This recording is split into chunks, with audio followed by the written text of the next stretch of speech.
భోజనం చేసేటప్పుడు బ్రహ్మపురాణం ప్రకారం ఎలాంటి ముఖ్యమైన నియమాలు పాటిస్తూ భోజనం చేస్తే సమస్త శుభ ఫలితాలు చేకూరతాయో నేటి శుభం లాభం అనే శీర్షికన పరిశీలిద్దాం. ప్రతిరోజు భోజనం చేసేటప్పుడు కొన్ని ముఖ్యమైన నియమాలు తప్పనిసరిగా పాటించాలని బ్రహ్మపురాణంలో ప్రామాణికంగా చెప్పారు. ఎవరైనా సరే ఆయుర్దాయం పెరగాలంటే తూర్పు వైపు తిరిగి భోజనం చేయాలి. భోజనం చేసే ముందు అందరూ తప్పనిసరిగా కాళ్ళు చేతులు కడుక్కొని భోజనం చేయాలి. దీని వెనుక ఆరోగ్య రహస్యం కూడా దాగి ఉంది. ఆ ఆరోగ్య రహస్యాన్ని పరిశీలించినట్లయితే భోజనం చేసే సమయంలో మనం తీసుకునేటటువంటి శ్వాసలు పెరుగుతాయి. అలా శ్వాసలు పెరగటం అనేది ఆయుర్దాయాన్ని తగ్గింపజేస్తుంది. అలా జరగకుండా ఉండటానికి శరీరంలో ఉన్నటువంటి విద్యుదయస్కాంత శక్తి సమాన స్థాయిలో ఉండటానికి భోజనం చేసే ముందు ఆరోగ్యపరంగా కాళ్ళు చేతులు కడుక్కొని భోజనాన్ని కూర్చోవాలి. అలాగే భోజనం చేసేటప్పుడు ఎవరూ కూడా పాదరక్షలు ధరించి భోజనం చేయరాదు.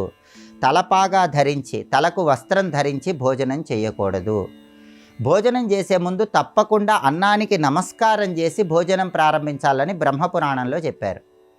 అన్నం తినేటప్పుడు కూడా గోవిందనామస్మరణ చేసుకుంటూ అన్నం తినాలి. దానివల్ల విశేషమైన శుభ ఫలితాలు చేకూరతాయని బ్రహ్మపురాణంలో చెప్పారు.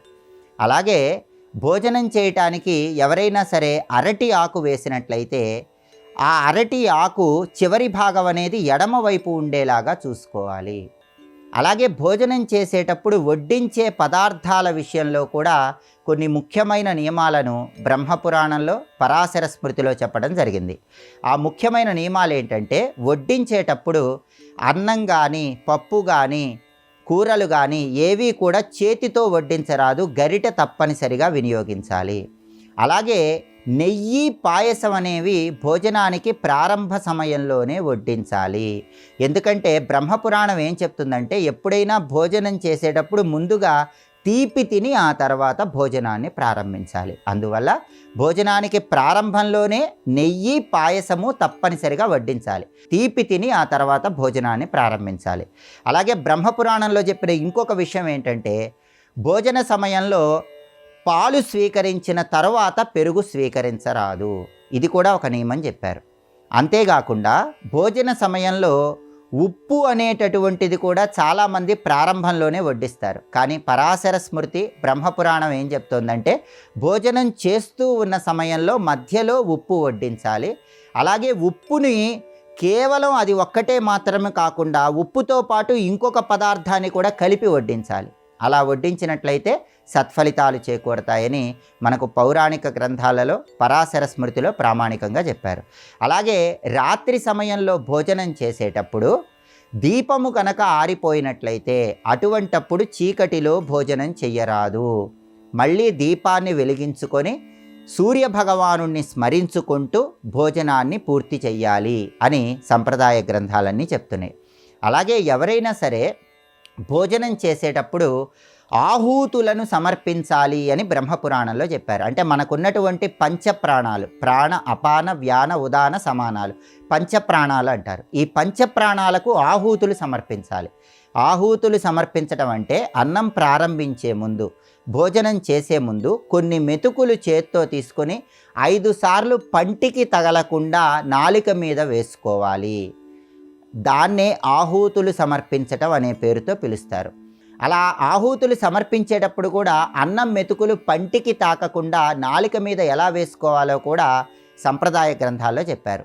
మొదట బొటనవేలు, చూపుడు వేలు, మధ్య వేలు, ఈ 3 వేళ్లతో కొన్ని అన్నం మెతుకులు తీసుకొని నాలిక మీద వేసుకుంటూ ఓం ప్రాణాయ స్వాహ అని మనసులో అనుకోవాలి. ఆ తర్వాత బొటనవేలు, మధ్యవేలు, ఉంగరం వేలు, ఈ 3 వేళ్లతో కొన్ని మెతుకులు తీసుకొని నాలుక మీద వేసుకోవాలి. అలా వేసుకునేటప్పుడు అపానాయ స్వాహ అనుకోవాలి.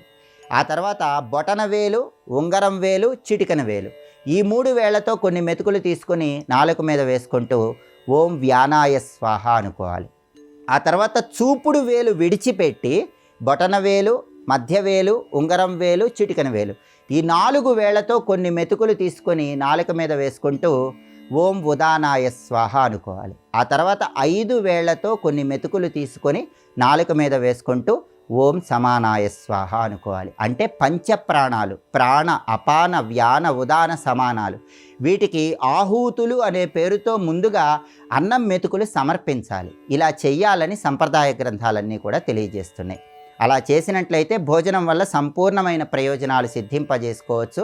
అలాగే భోజనం చేసే సమయంలో త్వదీయం వస్తు గోవింద తుభ్యమేవ సమర్పయేత్ అనుకుంటూ భోజనం చేయాలి. అంటే గోవిందుడా, నువ్వు ఇచ్చినటువంటి వస్తువును నీకే సమర్పిస్తున్నాను అన్న అర్థంలో ఇది చదువుకుంటూ భోజనం చేయాలి. భోజనం పూర్తయిన తర్వాత అంగారకం అగస్తించ పావకం సూర్యమస్వినౌ పంచైతాన్ సంస్మరే నిత్యం భుక్తం తస్యాసు జీర్యతే అని శాస్త్రంలో చెప్పబడిన శ్లోకాన్ని ప్రమాణంగా తీసుకుంటే భోజనం పూర్తి కాగానే అంగారకుడు, అగస్త్య మహర్షి, అగ్నిదేవుడు, సూర్యుడు, అశ్విని దేవతలు ఈ ఐదుగురిని మనస్సులో స్మరించుకుంటూ నాభిని కుడి చేత్తో తడుముకోవాలి. అలా చేయటం ద్వారా జీర్ణప్రియ సంపూర్ణమవుతుందని ఈ ప్రత్యేకమైన శ్లోకాన్ని సంప్రదాయ గ్రంథాల్లో చెప్పారు. తిన్న వెంటనే ఎట్టి పరిస్థితుల్లో నిద్రపోరాదు. తిన్న తర్వాత కనీసం 100 అడుగులు వేయటం ద్వారా ఆరోగ్యపరమైనటువంటి విశేషమైన ప్రయోజనాలను సిద్ధింపజేసుకోవచ్చు. అలాగే భోజన విషయంలో మనకి కొన్ని ప్రత్యేకమైనటువంటి గ్రంథాలలో, బ్రహ్మపురాణంలో ప్రత్యేకమైన తిథుల్లో ప్రత్యేకమైన పదార్థాలు స్వీకరించకూడదని చెప్పారు. ఆరోగ్యపరంగా ఈ విధులు పాటిస్తే ఉత్తమ ప్రయోజనాలు చేకూరుతాయి. పాడ్యమి రోజు గుమ్మడికాయ ఆహారంలో స్వీకరించరాదు అని బ్రహ్మపురాణంలో చెప్పారు. అష్టమి రోజు కొబ్బరి ఆహారంలో స్వీకరించరాదు. త్రయోదశి రోజు వంకాయ ఆహారంలో స్వీకరించరాదు. ఇలా శాస్త్రములలో చెప్పబడిన తిథులలో ప్రత్యేకమైన ఆహార పదార్థాలను విసర్జించడం ద్వారా కూడా ఆరోగ్యపరంగా విశేషమైన శుభ ఫలితాలను సిద్ధింపజేసుకోవచ్చు. కాబట్టి బ్రహ్మపురాణాన్ని ప్రమాణంగా తీసుకున్న, పరాశర స్మృతిని ప్రమాణంగా తీసుకున్న భోజనం చేసేటప్పుడు ఈ ముఖ్యమైన నియమాలు పాటించండి. సమస్త శుభ ఫలితాలను సిద్ధింపజేసుకోండి.